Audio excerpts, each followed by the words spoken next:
silence all cell phones and other electronic devices. Thank you and enjoy the program.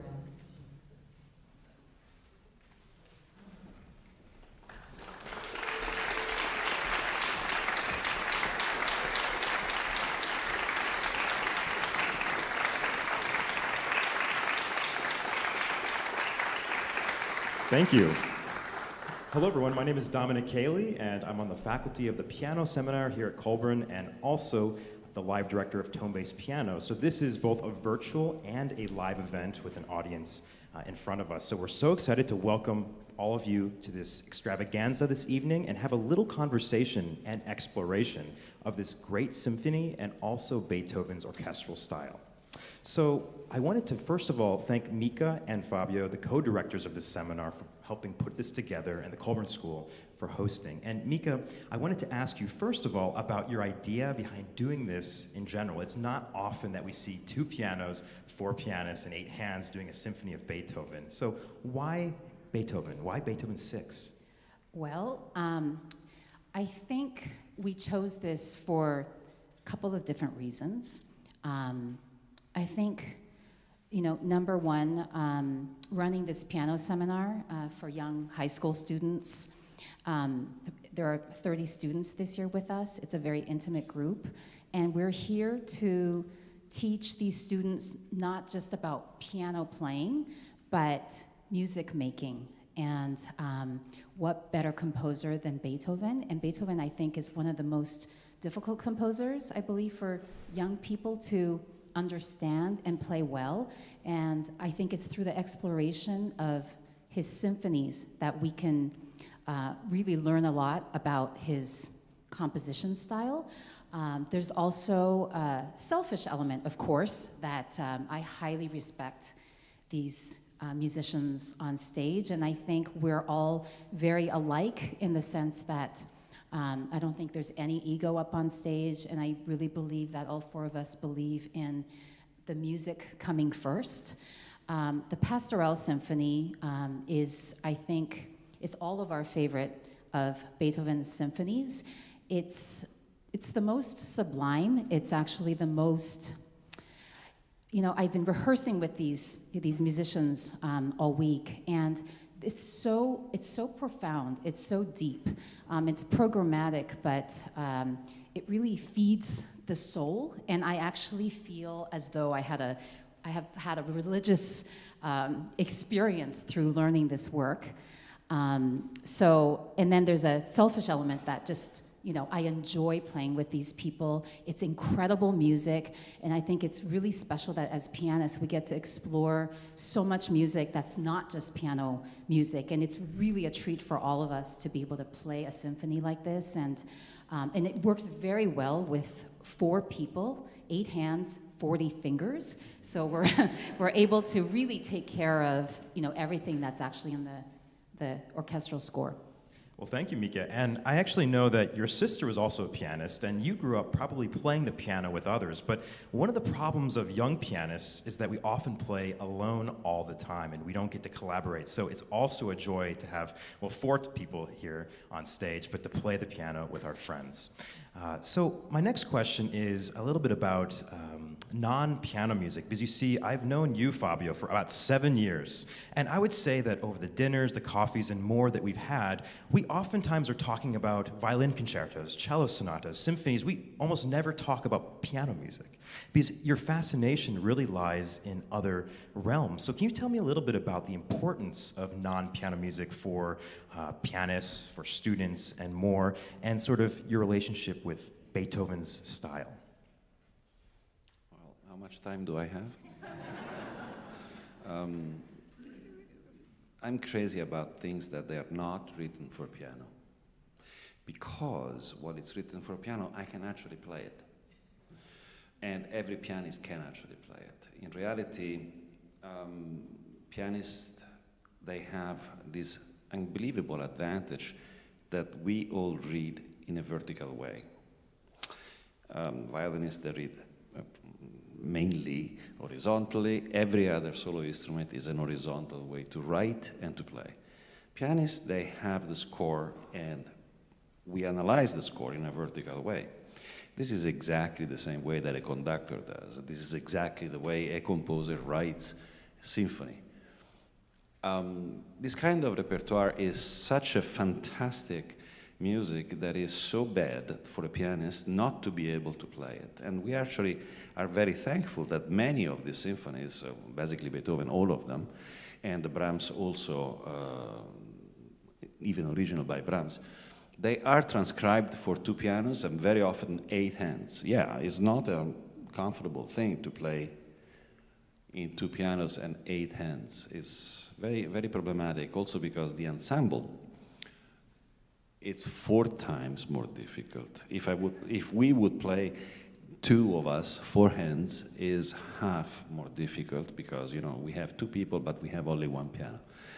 2 people, 2 pianos, it's double. We are 4.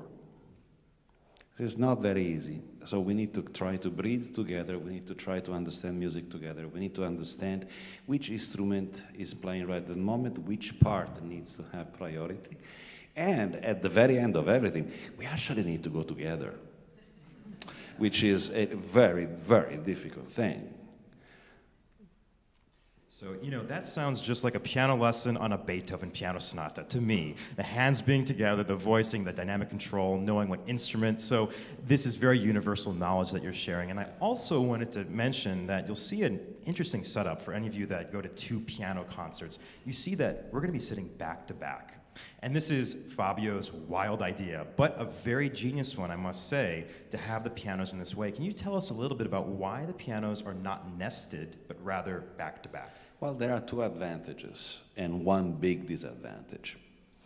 The 2 advantages is that the sound of each instrument is more clear to us that we play, because we hear more clearly everything instead of having the 2 pianos, one inside the other one, with the sound mixes way too much. And the second advantage is that we have a little closer physical contact, so we actually hear each other breathing. If we would be at 11 feet distance from another, the 2 groups, we don't hear breathing. And to go together, especially if we use music stands like that, the other instrument sees the eyes of the people, not the hands. And we don't have a natural, real way to really play together. It's based on luck, which it doesn't really work. That does not work. No. So thank you for this idea, Fabio. And to clarify, this is what we call piano 1, and that will be the strings primarily. And this is what we would call piano 2, a lot of the wind instruments. There's some overlap, but in general, when you hear these different stereo images, that's the instrumentation. So it's a very clear way of doing that. So the next question I want to ask is to Rodolfo. So Rodolfo is the first prize winner of the International Beethoven Piano Competition. That's a big deal. And so we're really privileged to have you here teaching on faculty at the seminar. So I wanted to ask you a more granular question. When you're working with younger students, perhaps at the seminar and more, what kind of things do you find yourself talking about time and time again in Beethoven's style? Can you give us a little brief answer to that question? Yeah, absolutely. For me, the first thing that I always need to always remind everyone is really the rhythmical aspect of Beethoven. Beethoven really does not write much in terms of melodies. He's not a great melodist, but the structure of the piece is so incredibly important. So we always need to go really back to the basic, and it's like, are you sure that that's the right rhythm? Are we sure that that's the right dynamic? Beethoven is so much more black and white, and there is very little that we have to add to what is written. Once we really do that, what is written, and really respect it, if it's forte for a bar and piano for another bar, the last note, it's not a diminuendo. It's forte until the end. Then it really comes alive. Then you actually can say something, and then you can make it yours after you've done that work. So that's, for me, it's always like the best and easiest way to read Beethoven at the piano. And it sounds very much like the personality that we read in his letters and more, the dynamic contrast. So one of the other questions that I wanted to ask that's always talked about in piano master classes is, orchestrate at the piano, be an orchestra. There's a mini orchestra at your fingertips. And Fabio, I wanted to ask you briefly about this, because sometimes as pianists we're asked to imagine things in our mind, but sometimes it's good to have tangible ways to do such things. So Fabio, when someone says orchestrate at the piano, what do you think about? I'm a very practical type of guy. The piano is one instrument, orchestra is 100 people. And doesn't have a piano, actually. So the piano has the capabilities to do what the orchestra does, but doesn't have the colors of the instrument of the orchestra. You know, many times we hear, oh, you have to imagine a flute, imitate a flute, or if you play Baroque music, you have to imitate a harpsichord. I can't. It's like asking to a timpani to imitate a triangle. You can't, because the piano has its own sound. The only thing we can try to get closer, and considering all the time that the piano has percussion, so the sound after percussion decays, is the articulation of other instruments. Typical staccato of the clarinet, typical staccato of the flute, not percussive, a little bit more pointy in the clarinet, sometimes it is, or the pits of an orchestra, or the pits of a cello. We always have the tendency at the piano to play staccati like pits extremely short. But it doesn't work. The cello is not short when it does the pits. There is a resonance. So we need to try to match the articulation of this instrument. But we can't imitate the sound. There is nothing else we can do about that. And also, honestly, perception is a great thing, and it's phenomenally important in music. But if I think about, I don't know, the money of the richest person in the planet, that doesn't change my bank account.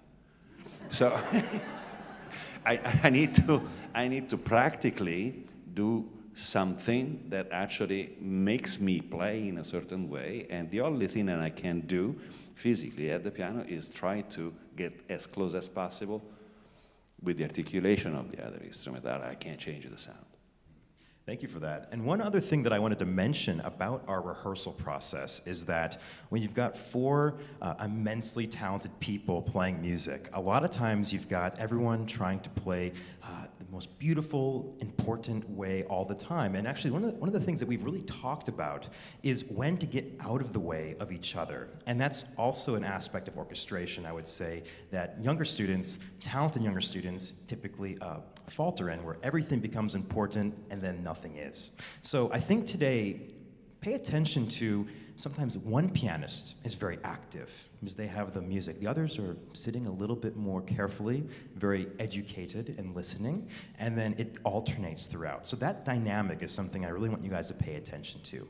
So with that, I think now I want to do a quick little 5 minutes or less walkthrough of this grand symphony. I want to first of all state that this is one of the rare cases of Beethoven. It's a programmatic piece. Beethoven intends this to have a story. A lot of times he wrote absolute music, which is pure.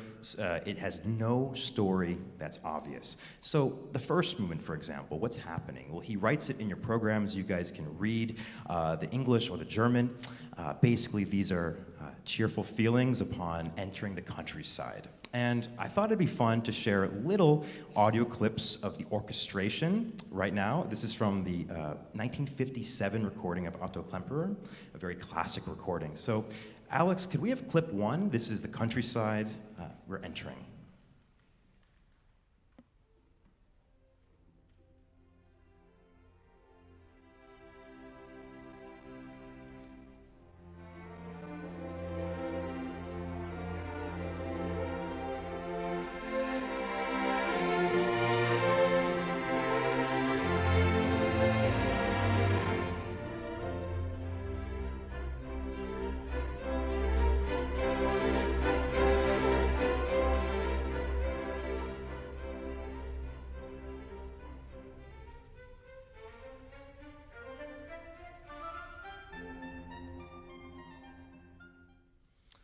In movement two, we actually go to the brook.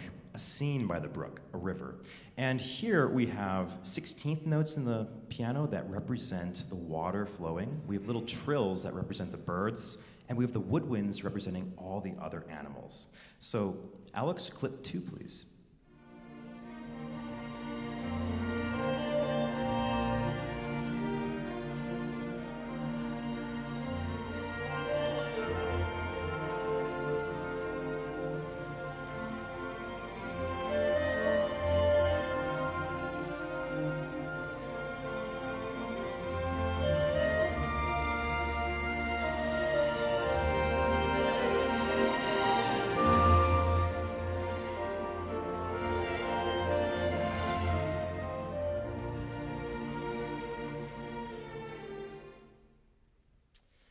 And then movement 3 is a merry gathering of country folk. And I will note that at the end of the second movement, you're going to hear the cuckoo and birds in duet. We don't have to play that right now, but you'll know it when you hear it. The third movement is this rustic dance, a lot of fun, and I wanted to share a clip from that. So Alex, clip 3, please.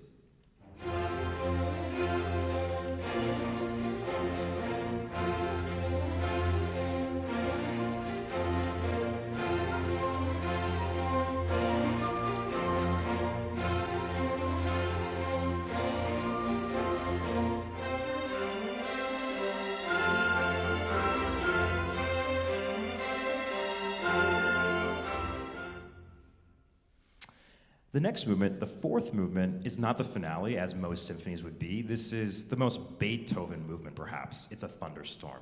And what's fascinating is how he develops this. You see, it's not crashing and banging right away. It's actually trembling. The earth is shaking. The air is shivering. And we actually hear little droplets of rain before the maelstrom that comes. So listen to this really amazing tornado that Beethoven's able to create. So clip 4, please, Alex.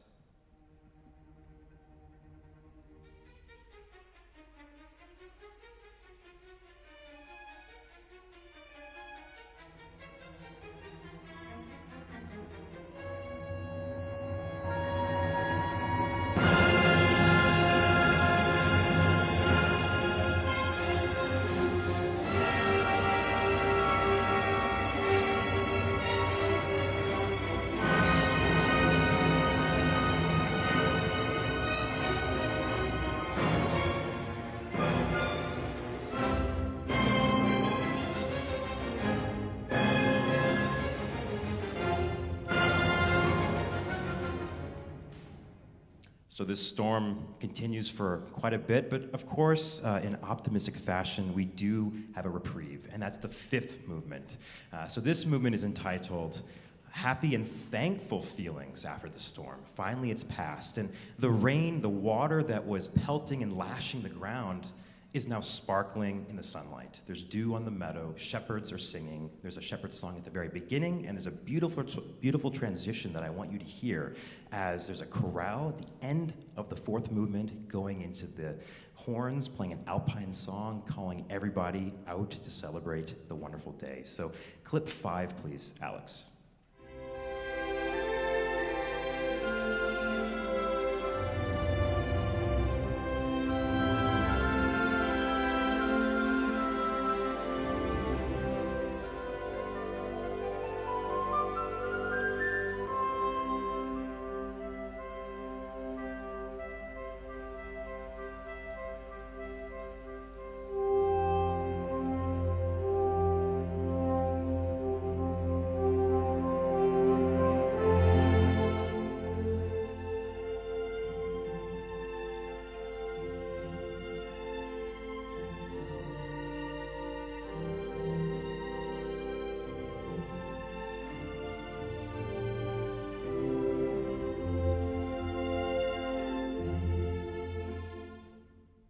So with that, I think we're ready to go on this adventure of the Pastorale Symphony. So we can't wait to go on this journey, and we'll see you in the countryside soon enough.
it start.